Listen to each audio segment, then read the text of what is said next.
All right, so got the jacks fixed, the stabilizer jacks fixed. I went ahead and asked the guy if he had time just to glance things over and make sure if it doesn't look like there's any serious damage to the frame. He said on his quick inspection, it's not like official or anything. He said everything looked fine. There's nothing noticeable that's like tweaked. He said watch the wear on the tires. That'll tell you if your frame is bent or not. But he said other than that, everything looked fine. There was no explanation for why the front tire, that spare tire, is hanging down. Again, when I look, there's no impact or anything on that. I'm wondering because that beam that holds that spare tire is literally there just to hold the spare tire. I'm wondering if it's just shifted. Maybe it wasn't bolted tight. I'm not going to say where I took it to get repaired. My initial impression is, they went ahead and fit me in. They got me today. That is great. They're very friendly. That was great. The service seemed on par. No red flags there. However, I'm pretty sure I'm not that senile, but I have been wrong before. But she told me $110 for the stabilizer jacks. When I got there, it was $126 because I thought they were $110. Well, it's right there on the box. You could have looked and told me. But okay, maybe that was an honest mistake. We'll let that one go. She also told me $50-some an hour. I don't remember the exact rate, but it was under $60. And she told me it probably is going to take only a half hour to do. So I figured, you know what, I'm not going to hold them to a half hour or anything like that because I wouldn't waste my time. I mean, yes, $60 is $60, but $30 to stop. If you're working on a bigger project, $30 to stop and work on that would be a pain in the butt. So I kind of figured that's okay. Even though it takes me an hour, that's not a big deal. But the thing I thought was odd is when it got done, they charged me 3/4 of an hour. That's fine. That's no issue. But at a $95 an hour rate. So anyway, by the time I was done with tax and everything, between the jacks being $16 more than what they said they were going to be, and the hourly rate being over $40 more an hour of what they said it was going to be, the total bill was like $216 or $226. I don't know. Doesn't matter. It was over $200. Again, that's not a problem, really. My concern is, how could they be so wrong on the numbers? Was it deliberate misleading to see if I would react? I'm not going to call them on that. I could have heard it wrong. I really do not think I did. Honestly, I don't. But I could have. And in light of that, I'm not going to say the dealer's name. I'm just giving you this word of advice. Get in writing what their rates are before you come back to get the bill. Because if it was shady, then this might be a standard practice. And if it was just an honest mistake, still a good thing to do. Because I was expecting to walk out of there maybe around $170. Instead, it was more like $2.25. Pretty sure it was closer to $2.25, like $2.16 and $2. But you get my point. Be aware of that. Another thing I discovered, which is not a repair person's problem, but when I was hooking this up, the bolts on the stabilizing load distribution hitch were actually loose, like hand loose, and you didn't notice it until you actually lifted the trailer up a bit, and so that the tension bars are changing how things lined up, and those bolts were loose. So let me show you what I mean. And again, as soon as I put weight back on it, the bolts were tight, and you wouldn't necessarily catch this, but be aware of that. These on both sides were loose, and as soon as as soon as it was all hitched up like this and I extended that and started lifting it up, that's when I caught that I could literally take them out with my hands. While it was hitched, I extended the tongue jack until those were loose again.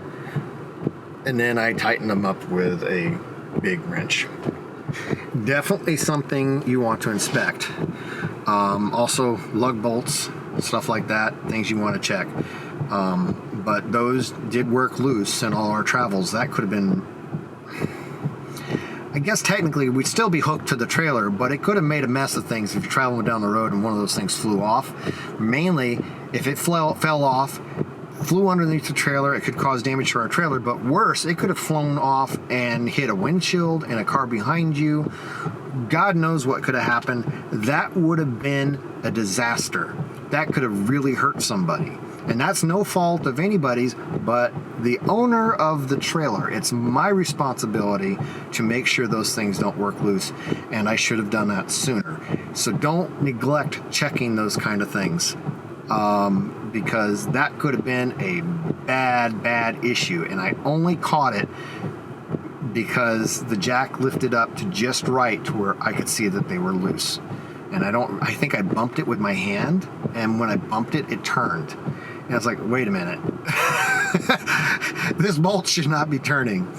And had I not done that, I wouldn't have caught it. Because when you put the weight back on it, you can't turn it. It feels tight. But that thing's going up and down as you're going down the road. That means sometimes it's going to have maybe not a lot of weight on it. And so it could be working loose each time that happens. So again, things that I'm learning on this. So please be aware if you're new to travel trailers and you like me, if you're green like me, I'm not professing to be an expert. That's the whole point of this, is now you can kind of see what you're going to be up against, and you want to make sure that you're prepared. Another thing that I would strongly recommend, because even if you maybe got a better camper, maybe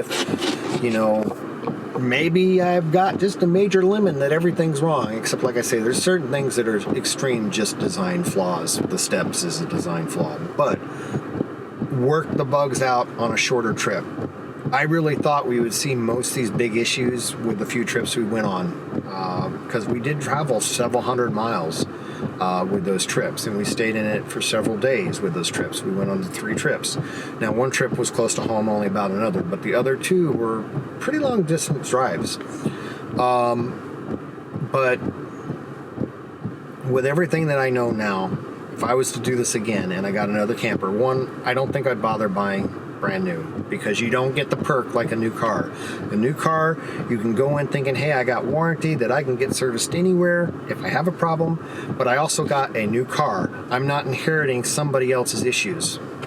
That's the perk of spending the extra money on a new vehicle. These vehicles are going to last 7 years, 10 years. Even if me putting, I put 30,000 miles a year on a vehicle, it's going to last.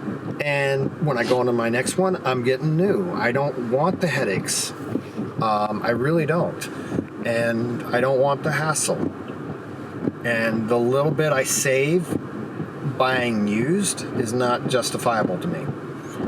Peace of mind has a value, especially when you're a busy person and you want to spend your life enjoying your time and enjoying the things that you want to do and enjoying the money you make going on trips. We do road trips, we don't fly. I want to do it in a nice vehicle. And that was the reasoning behind buying a new camper with extended bumper-to-bumper warranty for 6 years and all that stuff. But guess what? None of that applies to campers, so don't waste your time. Just buy a used one, because you're going to still be fixing it yourself. And so don't waste the money. Don't waste all that. Just buy a used one, and then take it out on a couple, 2 or 3 week long trips that are close to home. Or, close enough that if something really bad happens, you can get it resolved fairly easily, that kind of situation. But another advantage too is if you bought a used camper and you only spent $8,000 to $10,000 for it, and if something breaks on the road, like this guy, he knew I was paying him cash. He got me in the door. It's not like a warranty situation. That goes a long ways, because if I had only spent 10 grand on this and I had to take it in and spend $500 to get something fixed, they might get it fixed in 2 days, because they know they're making $250 just in labor and $250 and profit off $250 worth of parts, which you might be, 50 to $100 profit. Whatever the case, they're going to pay attention to you because they can make money on you. So if I hadn't shelled out 23 grand for this, it'd be a lot easier to say, oh, crap. My point being straight put, if you haven't spent $23,000 and you spent $8,000 to $10,000, that's a lot of cushion to take a vehicle in for repairs. Also, if you bought one that was used, as long as you inspect it really well, chances are the previous owner has already gone through all this crap and fixed it all. So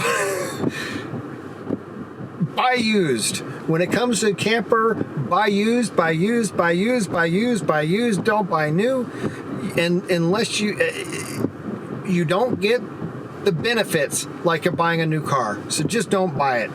Save your money, buy used, and the money you saved you can pay for repairs on the road, because you're going to be able to find somebody to actually work on your vehicle because you're paying them cash, and they're not going to get pennies on the dollar for some warranty service that they don't want to perform. So that's my peace of mind for that one. Live and learn, right? Okay.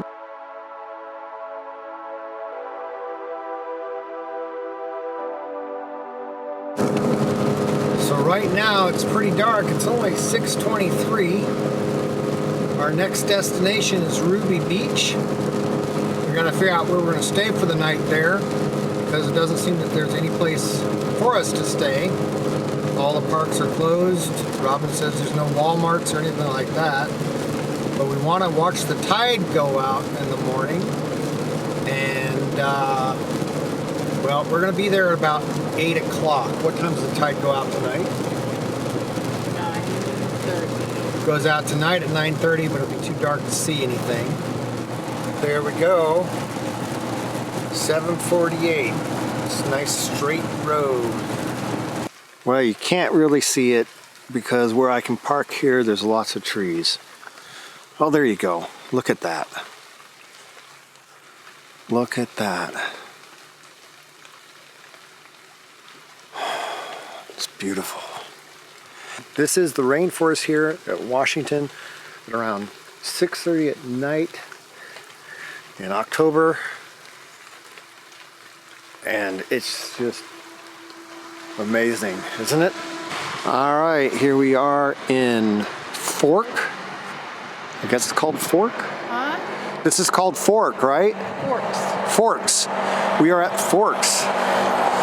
Gonna have dinner for pizza. We're gonna have dinner for pizza. What was the pizzas? We got the Hawaiian, but we added jalapeno, and we got the Spanish. Southwest. Or the southern, whatever. So, yeah. Here's what the place looks like. Here, you should do this. You should let me spin it. You should get it spin. It's not gonna work.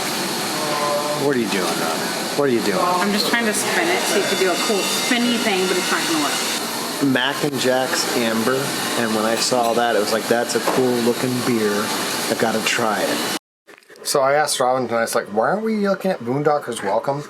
We totally forgot we had that. But in any case, this is like, I'm paying $35 for a night. Good night, Grandpa. Love you. Sleep tight. At Savage Streams. It's a very unorthodox. Oh, isn't that kind of what one of the reviews said? A very... I didn't see that. You were reading the reviews, or your phone was reading the reviews. It said a very... I didn't hear that one. The only one I heard was super nice people. They were so accommodating. We got there very late. Do you have it aimed at me? No, it's aimed at me. We got there so late, and they came right out to help and even started a campfire for us. They are that friendly. They really are. They are that friendly. They probably would start a campfire for you.